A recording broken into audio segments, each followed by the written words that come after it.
Welcome everybody. Today's project is a molded slab, and that means that we are going to be using a mold. So I have these paper bowls, and these make wonderful molds. So I have one right here, and I'm going to be using this one to create my shape for my project. I have a slab that I've already rolled out, and before we get to work, we're gonna rib the slab.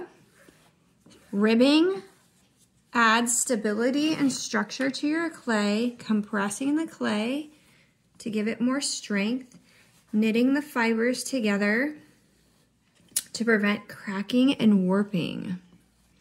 So ribbing is always an incredibly important step in the process.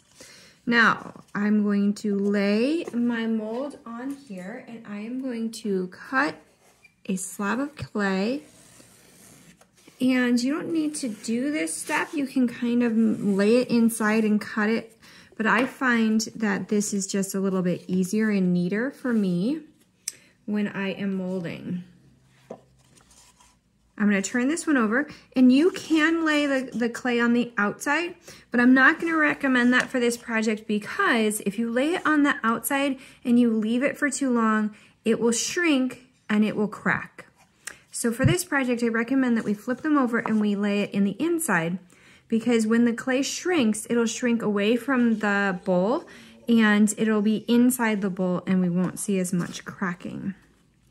I'm going to lay my clay over the top like this, and I'm going to very gently start to press the clay into the mold.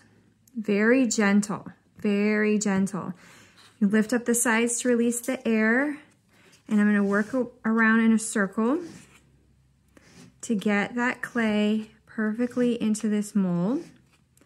Okay, notice, just really gentle. This is very similar to the way you might get a pie crust into a pie pan if you want it to fit perfectly and you don't want to rip it. You just very carefully work your way in a circle. Okay, release the air by lifting up and by pressing down with your fingers. And soon enough, just like that, you're going to be pushing into the bottom of the mold, and it's pretty good. So my next step is I want to actually press the clay into all of those nooks and crannies. So you can use a sponge, but if you do, you will bring those little bits of grain and grit to the surface. So instead, I like to use a rib. I'm pressing it into those curves of the bowl. Again, compression always results in less warping and cracking, so compression is always a good idea. I'm pressing into the bottom, but I'm not pressing so hard that I'm creating a hole. Gentle, gentle, always with your clay. Then I'm going to rib across the bottom. Again, gentle. I don't want to remove clay. I want to compress clay. Great. Now, last step is I'm going to rib the curve at the top.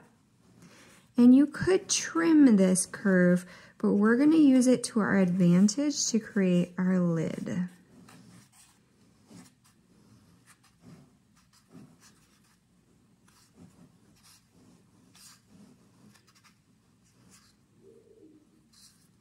Great job. That's exactly what it should look like.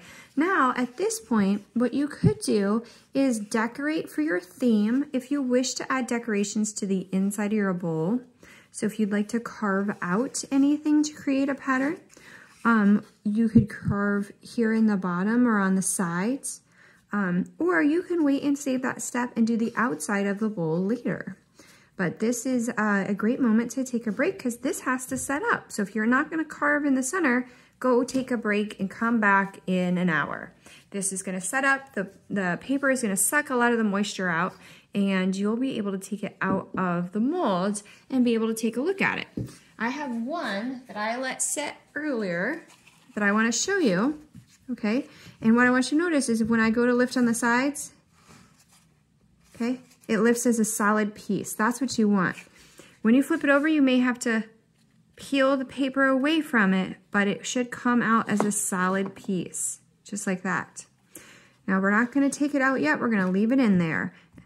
Please see my next video for adding the rim to create the lid.